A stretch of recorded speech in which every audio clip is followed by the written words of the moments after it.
네, 수험생 여러분 안녕하세요. 지난번 6월 18일 시행됐던 지방직, 그 다음에 서울시 같이 공통 실시죠. 그래서 지방직 기출 문제에 대해서 강평을 하도록 하겠습니다. 올해는 참 작년하고 좀 차이점이 있어요. 일단 서울시는 두 번 실시하는 경우이고, 그 다음에 지방직과 그 다음에 서울시 또 전국에 있는 다른 자치단체들 간에 공통 출제죠. 그래서 공통 출제된 사항으로서 이 법령에 대한 파트가 좀 많이 출제가 됐다라는 부분하고 난이도 조절용이겠죠. 그래서 난이도 조절용으로 좀 출제했던 부분이 한 문제, 두 문제 정도. 그래서 전체적으로 봤을 때는 난이도 자체는 약간 좀 어려운 지문 때문에 좀 어렵게 느껴지지 않았을까, 이렇게 생각은 들어요. 그렇지만은 하나하나 뜯어보면은 그렇게 어려운 문제는 없었어요. 그래서 우리가 평소에 좀 공부했던 부분, 그러니까 뭐 기본서에 있거나 또 문제풀이에서 다뤘거나 이런 내용들이 사실 한 90% 정도 다 출제가 됐거든요. 그래서 아주 새로운 내용은 많지가 않았다. 다만 일부 지역적 부분, 특히 아까 얘기했던 법령에 대한 파트에서 좀 더 어렵게 나온 부분이 부분적으로 있어요. 그래서 그 부분을 제외하고는 나머지는 풀어볼만 했다라고 생각합니다. 다만 체감적으로는 조금 좀 생소하게 느껴지지 않았을까라는 부분이 있어요. 그래서 그런 부분만 주의한다면은 크게 어렵지 않게 풀 수 있지 않았을까, 이렇게 생각합니다. 자, 하나하나 보면서요, 내용을 좀 살펴보도록 할게요. 의료기사에 관한 법률이죠. 그러니까 첫 번째부터 약간잖아요. 법률에 대한 사항, 법령 문제를 직접적으로 물었는데요.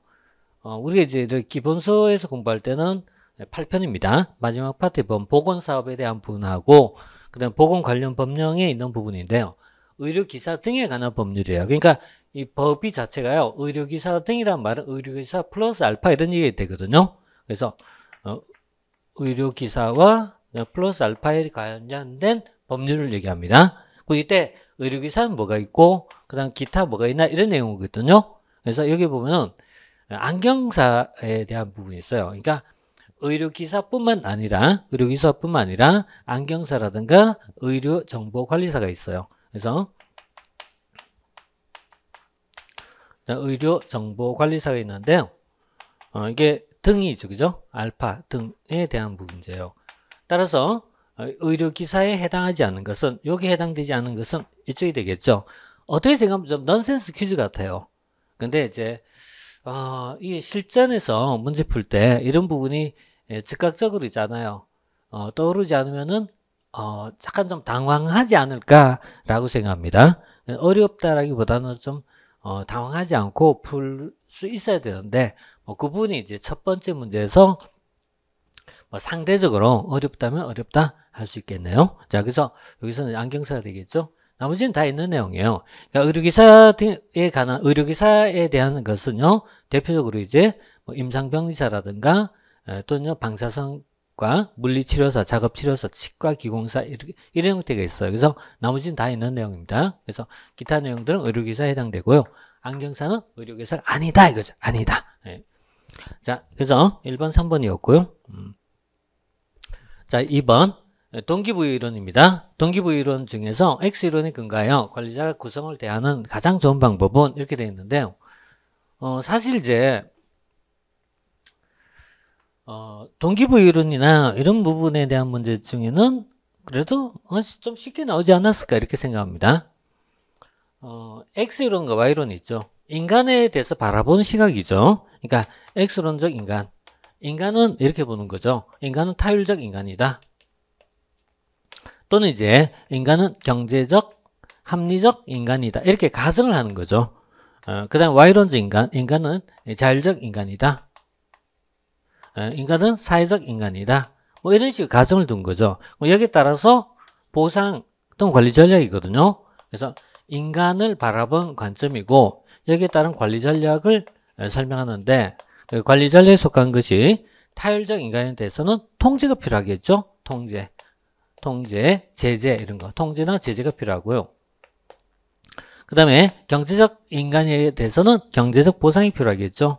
그래서 경제적 보상과 경제적 통제적 관리, 이것이 X론적 인간이고, 와이로즈 인간은 통제가 아니라 자율적 관리겠죠. 자율적 관리와 함께 심리적 측면이 중요하다. 사회적, 심리적 보상이 중요하다. 이런 식으로. 그래서 전혀 다른 시스템을 얘기하고 있죠. 이거는 이제 근데 대부분 다 풀 수 있을 거라고 생각합니다. 그래서 뭐 당연히 이제 이거는 X론적 관점이고요. 나머지는 전부 다 Y론적 관점이겠죠. 그래서 Y론에 근거하여 권한 위임, 자율성, 민주적 리더십 뭐 다 풀 수 있어요. 그래서 조금 비교적 쉬운 문제라고 생각합니다. 자, 그 다음에 3번은요. 진료비 지불 제도에 대한 것, 진료비 지불 방식에 대한 문제입니다. 이게 이제 진료비 지불 제도에 대한 내용은요. 거의 대부분 다가 가장 본질은 행위별 수가제에 대한 비판이죠. 그러니까 행위별 수가에 대한 이제 비판적 시각과 함께 나타난 것이었고요. 이것에 대한 이제 비판으로서 뭐 총액계약제라든지 그리고 포괄수가제 뭐 거의 단골 손님이에요. 거의 단골 손님이기 때문에 역시 이 문제 역시 어렵지 않게 풀 수 있다라고 생각합니다. 그래서 과단 관리 비용이 처리된다. 과잉 진료의 우려가 있다. 의료기술 발전을 유도한다. 예, 이런 이제 비판적인 시각이죠. 비판적 관점이고 의료인에게 유리하죠. 행위별 수가제는 의료인에게 유리하다 보니까 의료기술 발전을 유도할 수 있다라고 보는 것. 자, 그래서 이거 뭐 예, 좀 쉬운 내용 바로 지나가도록 하겠습니다.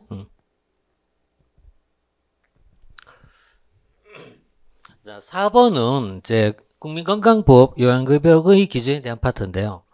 역시 이제 이 부분도요, 조금 어렵지 않게 출제됐던 문제입니다. 보통 우리가 이제, 건강보험법에 따른 요양급여가 있고요. 국민건강보험법이죠. 여기에 따른 요양급여가 있고, 그 다음에 또 하나는 의료급여법에 따른 의료급여가 있어요. 근데 건강보험법은, 여기가 1단계, 2단계 두 개만 있죠. 1단계가 있고, 2단계가 있고, 이렇게 두 개가 있잖아요. 반면 이제 의료급여법은 1단계, 2단계, 3단계 이렇게 세 가지가 있죠. 이렇게 비교하는 문제로 들어갔을 때 이제 난이도가 조금 더 올라간다고 볼 수 있어요. 그렇지만 지금은 그 정도 아니에요. 그래서 이건 제가 이제 수업 때 많이 언급했던 거죠. 그래서 원칙은 1단계부터 하다. 그렇지만 처음 1단계를 생략하고 2단계에서 바로 받을 수 있는 건 뭐냐라고 얘기할 때 응급적 성격을 가지고 있는 것 이렇게 얘기했어요. 그 응급적 성격을 가지고 있는 것 중에 하나가 무엇이다? 혈우병이죠. 그래서 이런 건 이제 역시 이제 응급적 성격을 가지고 있기 때문에 상급 종합병원에서 바로 어때요? 1단계 요양급여를 받을 수 있는 것을 얘기합니다. 그래서 역시 이것도 뭐 특별한 설명 없을 것 같아요. 뭐 나머지는 예컨대 본인이죠. 이거는 2번 같은 본인이 직계 좀비속에 의한 본인이 요양급여를 받거나 이런 식입니다. 그리고 뭐 3번, 4번은 해당이 안 됩니다. 해당이 안 되니까요. 큰 의미는 없을 것 같아요. 자, 여기 보면 이제 국민건강보험법상 요양급여 기준에 대한 파트가 있어요. 여기 글자가 좀 작아서 안 나올 것 같으면요. 해설 그냥 보십시오. 제가 해설에 그대로 첨부되어 있으니까요. 그래서 여기 보시면 응급환자, 본만, 그 다음에 혈우병 환자. 이게 대표적인 응급이죠. 응급에 대한 파트고요. 그 다음 기타 이제 뭐 치과라든지 이런 건 이제 제외됩니다. 치과, 요양급여, 그 다음에 당해 요양관에서 근무한 자가 이런 건 이제 응급은 아니지만 해당되는 케이스입니다. 그래서 당해 요양관에 근무하는 가입자가 요양급여를 받는 경우 그 병원 근무자를 얘기한 거죠. 자, 그래서 뭐 이 내용 정도는 좀 중하위 정도로 생각해요. 난이도를 얘기할 때는. 자, 그 다음 5번 보겠습니다. 다음에서 설명하는 보건사업 내용을 아래의 평가 이용해서 모두 고르면 이렇게 되어 있는데, 이거 조금 이제 약간 이제 중급 이상 문제로 넘어갔네요. 우리 이제 보건사업의 이제 평가에 대한 문제가 있어요. 보건사업 평가에 대해서 평가는 대부분 다 이 세 가지입니다. 구조평가, 과정평가, 그 다음에 결과평가 이 세 가지입니다.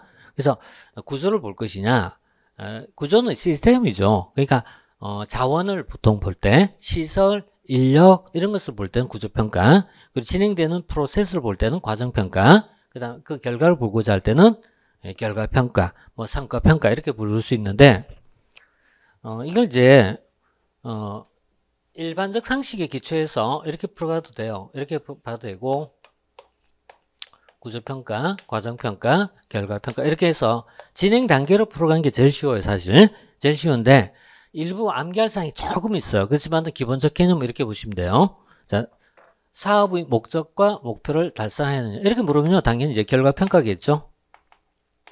결과평가를 얘기하고요. 그 다음 사업 진행상 의도치 않은 결과는 없는가. 그거 조금 더 어려울 수 있네요. 의도치 않은 결과는 없는가.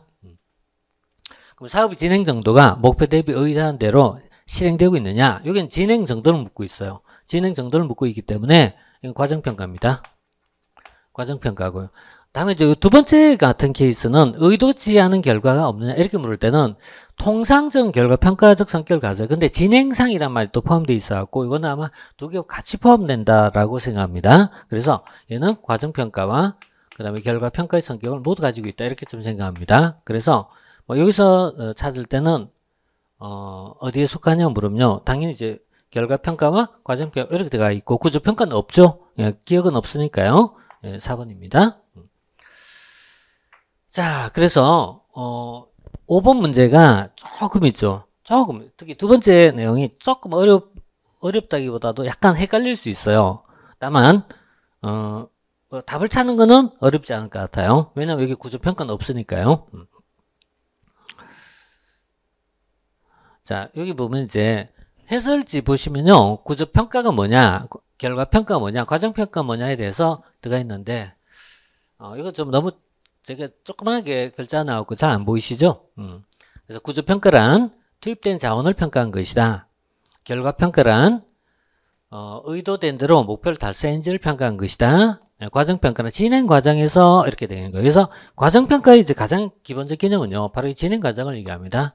진행 과정에서 문제점은 없는지 이걸 평가한 것을 이제 과정평가라고 부르고요. 결과평가는 사업이 종료된 후에 이렇게 보는 것이 키워드예요. 사업이 종료된 후에 하고 물을 때는 결과평가. 자, 이렇게 해서 이제 평가에 대한 문제인데 평가가 이런 스타일로는 똑같이 나오지 않아도 빈출입니다. 많이 나온 파트니까요. 좀 잘 체크해 두셔야 됩니다. 자, 그 다음에 보건의료체계 유형입니다. 보건의료체계 유형은 여러 학자들이 있습니다. 근데 이 학자들 중에서 역시 가장 대표가 로머예요. 로머의 의료체계인데요. 근데 주의할 사항은 로머의 의료체계에 대한 분류 방식이 두 가지가 있거든요. 두 가지 방식이 있는데 두 개 중에 어디에 속하냐라는 것을 물을 때 통상적으로 얘기한 것은 물론 이건 답이 쉬워요. 이거는 왜냐면 이게 중앙계획형 바로 나올 수 있어요. 북한이니까. 그래서 답을 찾는 건 정말 쉬운데 문제는 이제 로머의 분류 방식에서 76년형의 분류 방식으로 물을 때가 있고요. 그다음 91년형으로 물을 때가 있어요. 이거 물을 때가 어디에 속하냐 이거 구분할 때 이게 사실은 문제에서 이걸 제시하지 않을 때 조금 어렵게 느껴집니다. 그래서 이거 그냥 두 개 다 기억하셔야 됩니다. 이거는 자 76년에 초기에 이제 분류했을 때는 자, 복, 정, 계, 사 이렇게 5가지거든요. 그래서 자유기업형, 복지국가형, 저개발국가형, 개발도상국가형, 사회주의 국가 이렇게 설명했거든요. 근데 뒤에 갖고 91년도에 가면서 소위 이제 뭐 시장 개입이란 정도라는 개념으로 이제 설명해요. 그래서 시장이 얼마나 개입하냐 이런 걸 이제 전제해서 보는데요.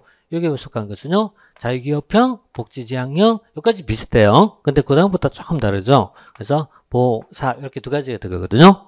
그래서 사회주의적 중앙계획형 이렇게 들어가는데 지금 이제 아까 봤던 문제는 이 중앙계획형이었죠. 그래서 91년도 분류 방식에 따라서 시험 출제됐던 것입니다.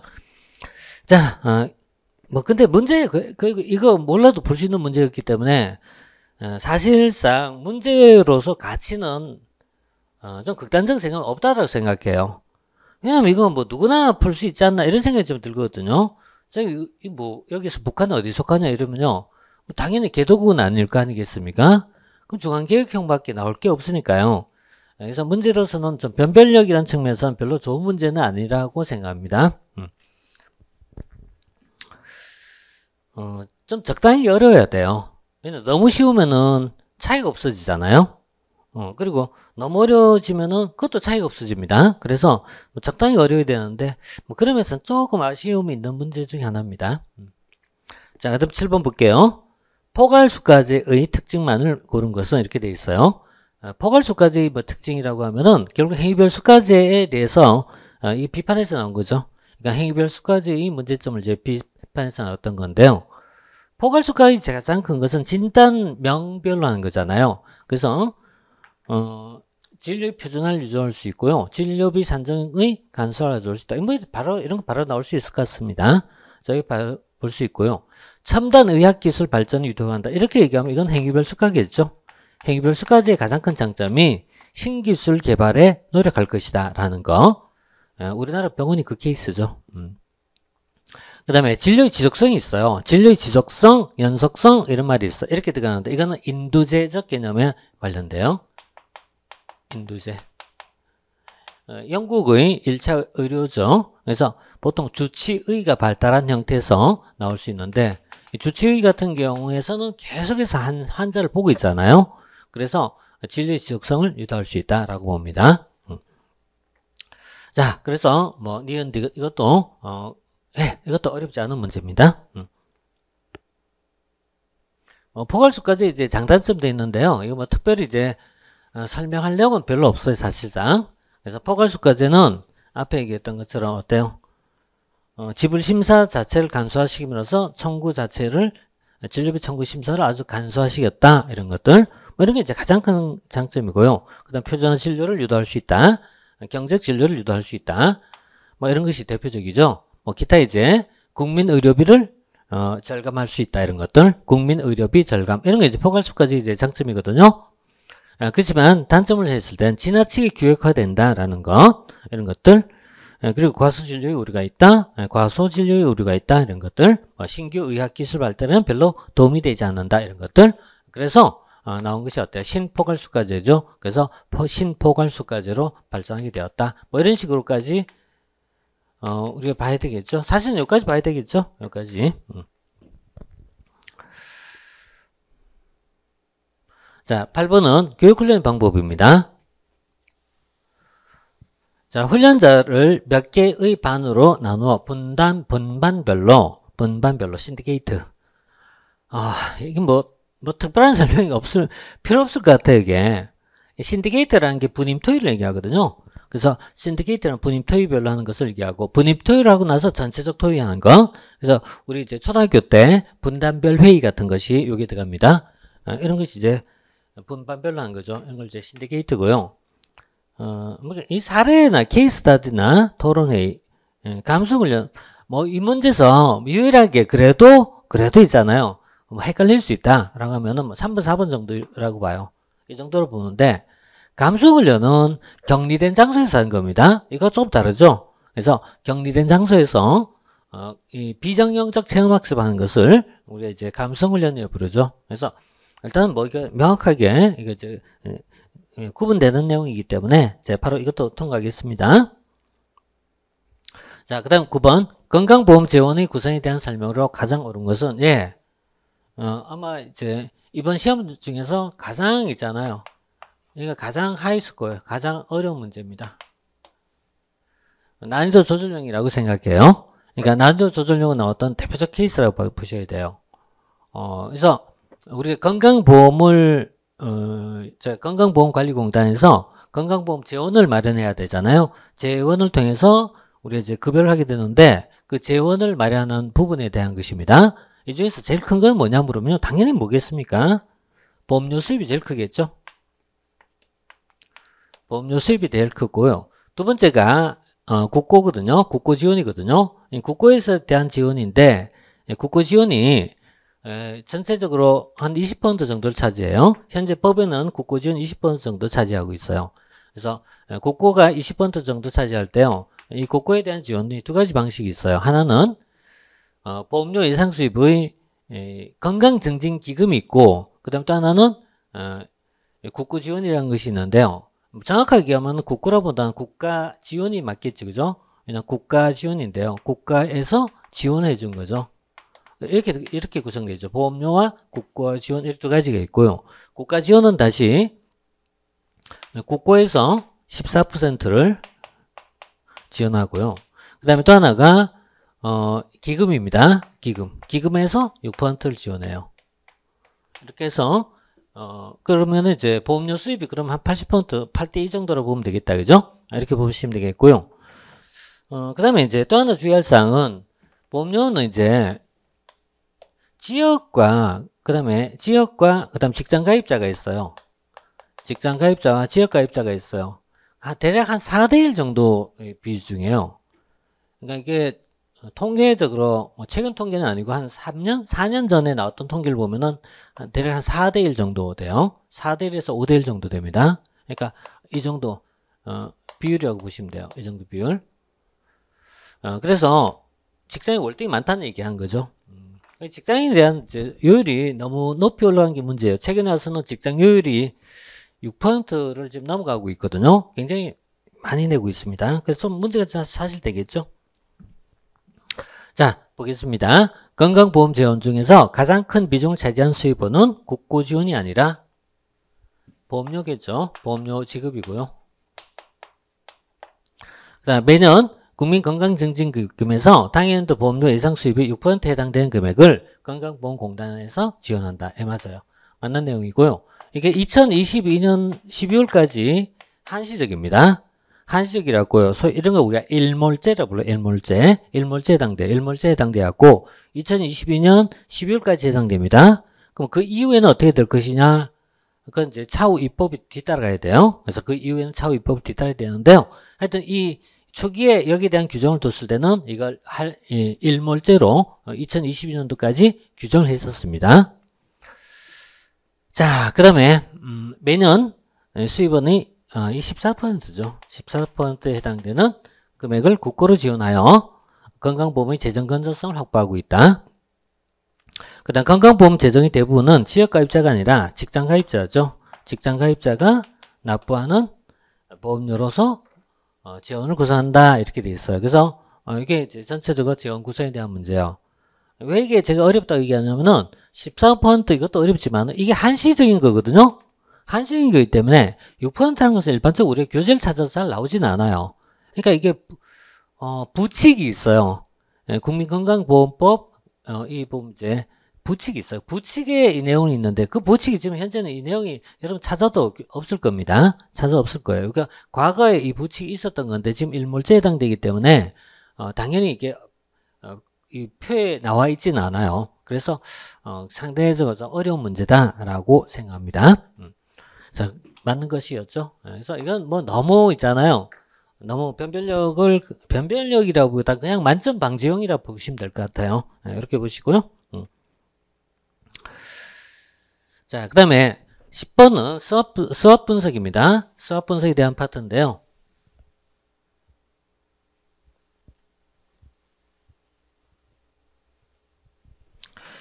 네 개의 용어거든요.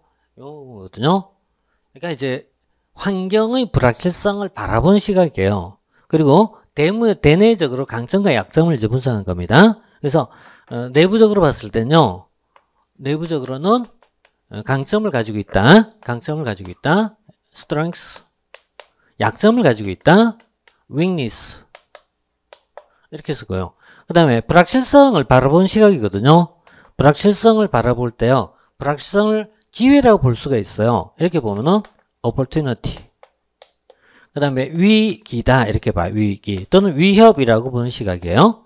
위협이다. 그래서 threat이죠. threat에서 이렇게 해갖고요. SWOT, SWOT 전략이라고 부르기도 하죠. 자, SWOT 전략인데요. 이 10번 문제는 제가 이제 지난번에 문제풀이하고 할 때 기출문제에서 이거 다 다뤘던 내용이에요. 거의 비슷한 지문이 나와요. 거의 비슷한 지문이 나오기 때문에 사실 그것만 풀었어도 충분히 맞출 수 있습니다.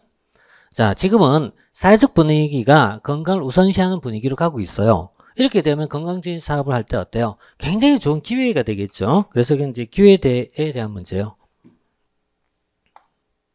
기회니까요. opportunity죠. 자, 이거 강점 기회입니다.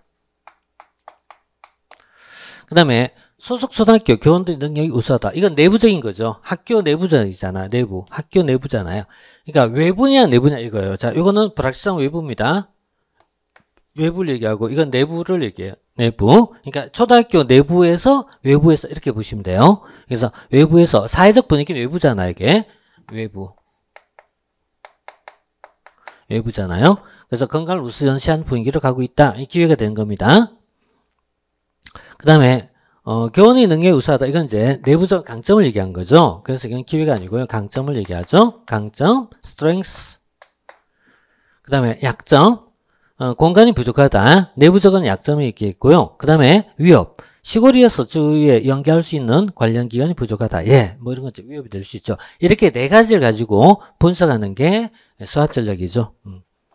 자, 10번 뭐 좋은 문제입니다. 좋은 문제고요. 사실은 이 비슷한 문제가요. 앞에서도 비슷한 문제가 많이 있었어요. 그래서 뭐 이참에 한 번 더 확인해 보십시오.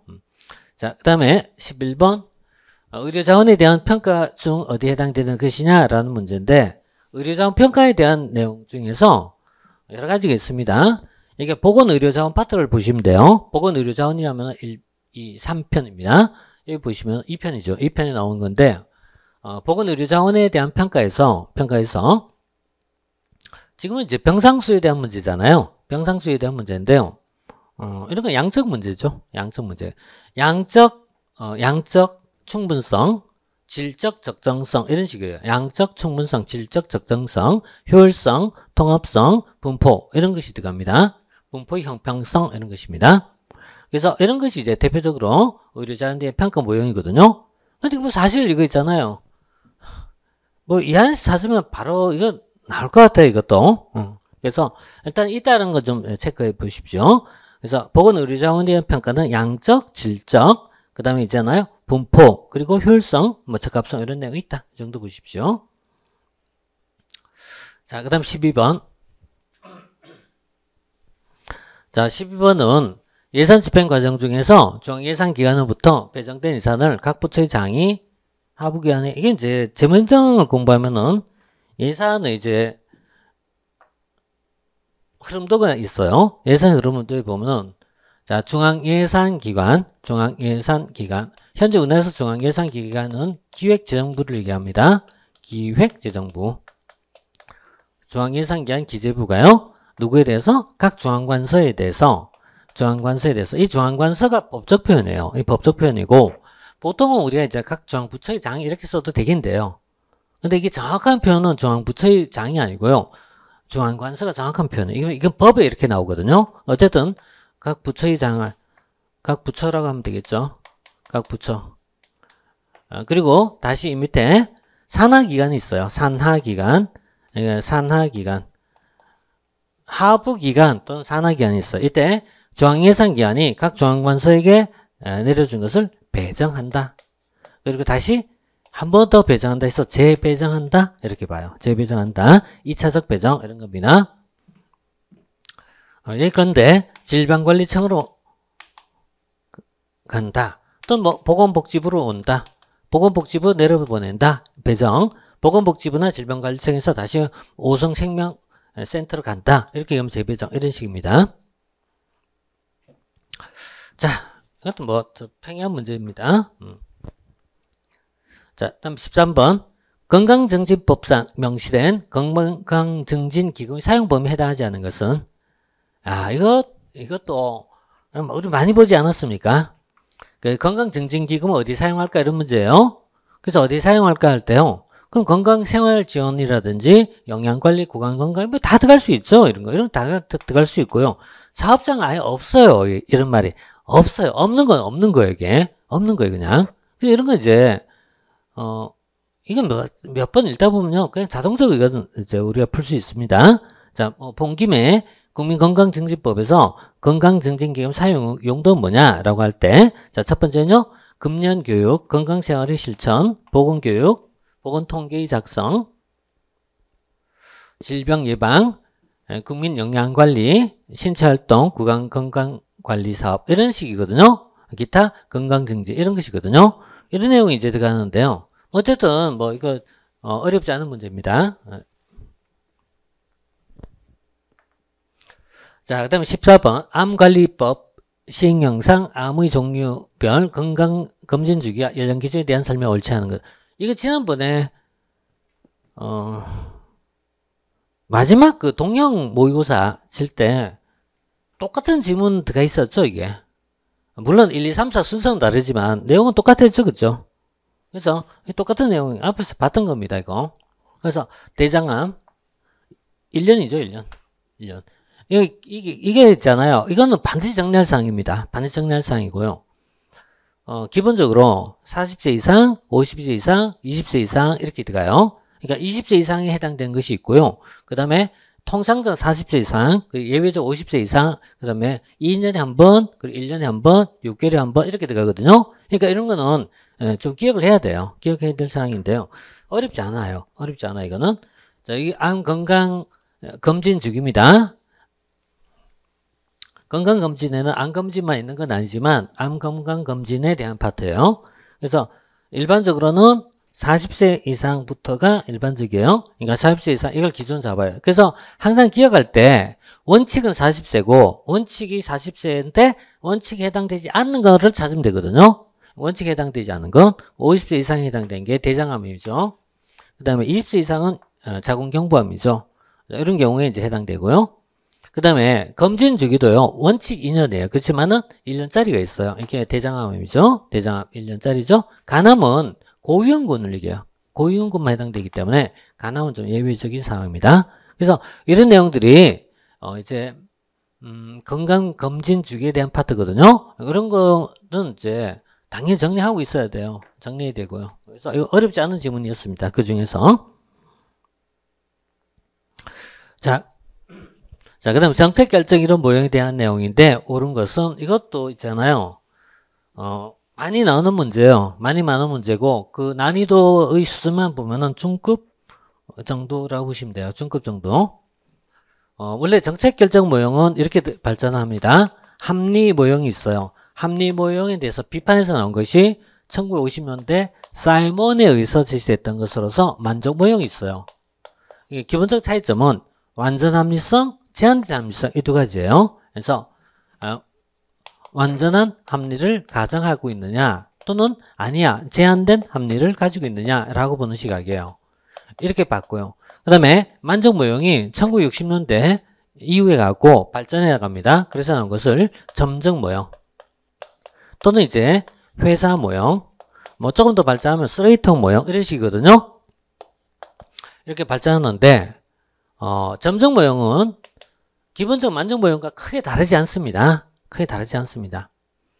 그래서 이 만족이 개인의 주관적 만족이라면 회사 모형은 개인이 아니라 집단, 조직적 차원으로 발전시킨 것이에요. 집단이 조직의 결정에서. 그래서 요것만 차이가 있어요. 요것만 차이 있고 나머지는 똑같아요. 사실. 자, 그럼 볼게요. 자, 1번부터. 1번은요. 키워드가 뭐냐면 제한된 합리예요. 제한된 합리. 이렇게 쓰면 이건 있잖아요. 만족입니다. 그 다음 두 번째. 인간은 이성과 합리성에 따라서 행동한다. 이렇게 보는 시각이에요. 이거 합리 모형이죠. 합리 모형이죠. 그래서 1번, 2번 이렇게 위치가 바뀌었네요. 그 다음에 3번 혼합주사 모형은 개인적 차원의 의사결정에 초점을 두는 만족 모형을 발전시켜 조직의 집단적 차원에 적용한 것이다. 예. 그래서 개인적 차원의 의사결정에 초점을 맞추는 만족 모형을 발전시킨 것으로서 이렇게 들어가면 뭐죠? 예. 이것은 앞에 봤던 회사 모형이죠. 그래서 개인을 조직으로 발전시켰다. 개인을 조직으로 발전시켰다. 이렇게 들어가면요. 회사 모형이 되겠죠. 그럼 참고로 혼합이란 뭘까요? 혼합은 합리와 점정을 믹스하는 형태를 혼합이라고 부르죠. 그래서 이걸 믹스드 스캐닝 모델 이렇게 부르죠. 믹스드 스캐닝 모델. 자, 혼합 모형.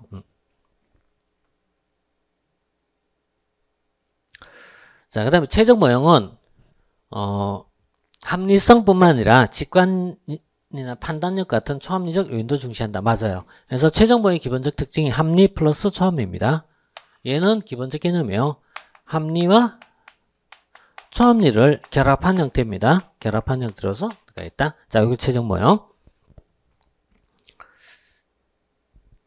자, 그다음 16번. 보건의료사업의 경제성 평가 방법은 뭐냐 이렇게 부르는데요. 여기 보면 이제 최소 비용 분석, 비용 편익 분석, 비용 효과 분석, 비용 효과 분석, 효용 분석 이렇게 네 가지가 있어요. 자, 이렇게 네 가지가 있는데요. 이 중에서 뭐, 이게 너무 많이 언급했던 거예요. 너무 많이 언급했던 거, 이게. 뭐냐면요. 질, 보정, 생존 연수. 여기 나와 있습니다. 질, 보정, 퀄리라 부르죠. 그래서 이 질, 보정, 생존 연수. 이건 뭐냐면, 비용 효용 분석이에요. 이거 바로 그냥 나올 수 있어야 됩니다, 이거는. 예. 뭐, 정말 이제, 좀 이제, 쉬운 문제는 굉장히 쉽게 나왔어요, 진짜. 아까 얘기했던 그 9번 문제였죠. 법령에 대한 문제. 이게 어려웠고요. 나머지 어렵지 않은 지문이었습니다. 그 다음 팀 조직입니다. 팀 조직은요, 관료제라든가 계층제 조직과 반대적 개념이거든요.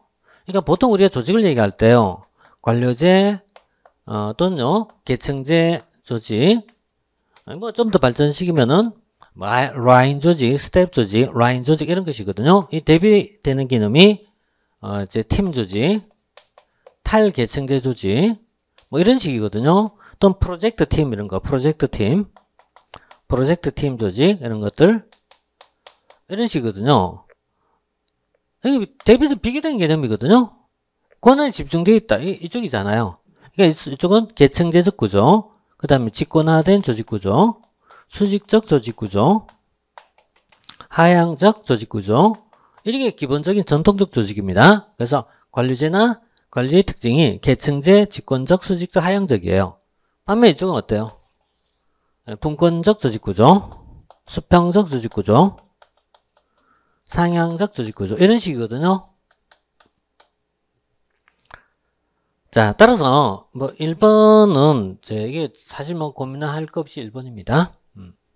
자, 이렇게 되면은 집중되어 있다, 아니 분산되어 있다 이렇게 봐야 되는데 이렇게 집중되어 있으면 전통적 조직구조, 계층제라고 보면 되겠죠.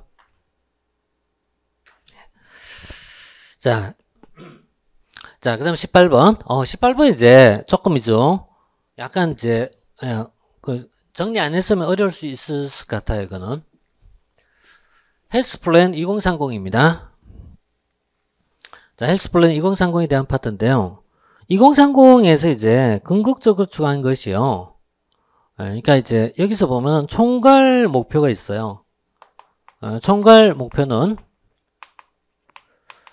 이제 바로 건강 형평성입니다. 건강 형평성. 그래서 건강 형평성에 대한 문제인데요. 건강 형평성과 건강 수명입니다. 그래서 건강 수명과 건강 형평성이에요. 이게 궁극적으로 추구하는 부분이에요.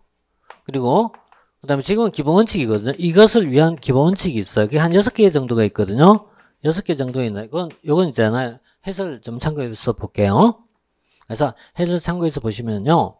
자, 여기 보면 이제, 보편적 건강 수준 향상, 국가 지역 사회에 대한 정책 수립, 그러니까, 이 국가 지역 사회에 대한 정책 수립, 이것이 대표적이에요. 정책 수립, 국가나 지역 사회의 모든 정책 수립에서 우선, 건강 우선입니다. 건강 우선. 이것이 이제, 첫 번째 나와 있고요. 그 다음에, 건강 수준 향상입니다. 보편적 건강 수준 향상. 3번 있네요. 건강 수준 향상. 자, 여기 이제 들어가 있죠. 자, 여기 들어가 있고요. 그 다음에, 모든 생애 과정에 적용한다. 모든 생애 과정에 적용한다. 이렇게 봐요. 이런 내용이 가장 대표적이에요. 2번 없어요. 이런 말은 없고요. 이렇게 보시고요. 해설 뭐 좀 더 참고해 보도록 하십시오. 해설 참고해 보시면 되겠고요. 그래서 여기 보면 기타 있잖아요. 뭐 건강 친화적 환경 구축 이런 것이 이제 그 다음 기타 들어가요. 그래서 뭐 건강 친화적인 환경 구축, 친화적 환경 이런 것이 이제 기본칙에 속한 것들입니다. 그래서 헬스플랜 2030에서 제시했던 기본칙에 대한 것이 이런 거 있었다라는 거는 뭐 향후에도 계속 나올 수 있으니까 좀 보셔야 되겠죠. 자, 그 다음에 19번입니다. WHO에서 제시했던 보건행정 범위에 해당한 것으로만 바르게 묶은 것은 이거는 우리가 그동안 문제 정말 많이 풀었던 거거든요. 정말 많이 풀었던 건데요. 항상 이제 우리 정리할 때 요 세 가지 비교한 것입니다. WHO에서 제시했던 거하고 그 다음에 에머슨 얘기했던 거하고 미국 공중보건협회에서 했던 거하고 그래서 이쪽에 있는 세 가지는 공통사항이에요. 공통사항이고 그다음 WHO에서 얘기했던 것과 차이점에 대한 것을 봐야 되거든요. 차이점에 대한 걸 봐야 되는데 바로 전염병 관리, 모자 보건 서비스, 의료 서비스 해도 되고 보건 서비스를 해도 돼요. 보건 서비스, 보건 간호 이렇게 되어 있어요. 그래서 이런 내용이 이제 WHO에서 이제 정의 내렸던 범위입니다. 범위에 대한 파트. 그래서 요즘 구분해서 보셔야 돼요. 구분해서 보셔야 되겠고요. 자, 이거 바탕을 해갖고 앞에 거 접으러 가시면 됩니다. 그래서 방금 봤던 핵심적으로 얘기한 게 뭐냐 물으면 감염병, 모자보건, 보건간호 이런 것이거든요. 이런 것이거든요. 이런 내용이 이제 해당될 거고요. 물론 의료 서비스 이런 게 해당되죠. 그렇지만 보건시설 아닙니다. 이런 거 없습니다. 자, 영유아 보건사업 이런 거 없습니다. 이런 거 이제 해당되는 거 없는 거 찾는 게 더 빠르죠. 그 다음에 여기 보면 이제 급만성 감염병 관리, 보건기획 이런 거 없습니다. 자, 이런 거 이제 없어갖고 2번만 답이 되는데요. 방금 봤던 거 이렇게 이건 좀 반드시 정리해야 돼요. 정리해야 돼요. 그래서 이거는 에멀슨을 묻든 또는 뭐 미국 공중보건협회를 묻든 뭘로 묻든 관계없어요. 그래서 우리가 바운더리를 설정한 거기 때문에 꼭 정리하셔야 됩니다. 자, 마지막 20번이죠. 자, 지역사회 진단을 실시하는 목적으로 옳지 않은 것은 근데 20번 문제는요. 쭉 읽어보시면요. 어려운 거 아니에요. 어려운 거 아닌데 보시다시피 지역사회에 장기간 거주하고 있는 보건의료 취약계층만을 대상으로 경제 및 보건 상태를 파악하기 위해서 실시한다. 당연히 있잖아요. 이 실태조사라든가 이런 거 한 과정에서 취약계층만 해서 될 문제가 아니죠. 그러니까 그 취약계층만을 대상한다. 이렇게 들어가면 뭐 당연히 틀린 거 아니겠습니까? 그래서 전계층, 전 주민입니다. 전체 주민을 대상으로 상태를 파악해야 되겠죠. 그래서 이거 어렵지 않은 문제라고 생각이 됩니다. 자, 여기까지 이제 해갖고요. 전체 문제를 봤는데요. 보시다시피 있잖아요. 1번 문제에서 제일 첫 번째, 법량에 대한 문제에서 약간 좀 버벅될 가능성이 있어요. 이것만 지나가면 그다음부터 무난한데, 뒤에 보다시 9번 문제라든지, 그리고 옆에 18번이었나요? 이런 문제에서 조금 더 어렵긴 했어요. 특히 9번 문제는 거의 뭐 난도 조절형입니다. 이런 거는 도리가 없어요. 이런 건 도리가 없고, 이런 문제를 빼고, 나머지 문제에서 실수 안 한 겁니다. 얼마나 실수 안 한 것이냐. 이것이 이제 제일 중요한 부분이에요. 그래서, 이렇게, 이제, 2022년도 문제를 봤지만, 2023년의 문제는 완전히 다를 것이냐? 그렇게 생각하진 않아요. 그래서 2023년도 이번 문제를 좀 참고로 해갖고, 또 다음 시험에 잘 준비하시기 바라겠습니다. 자, 여러분, 수고하셨습니다.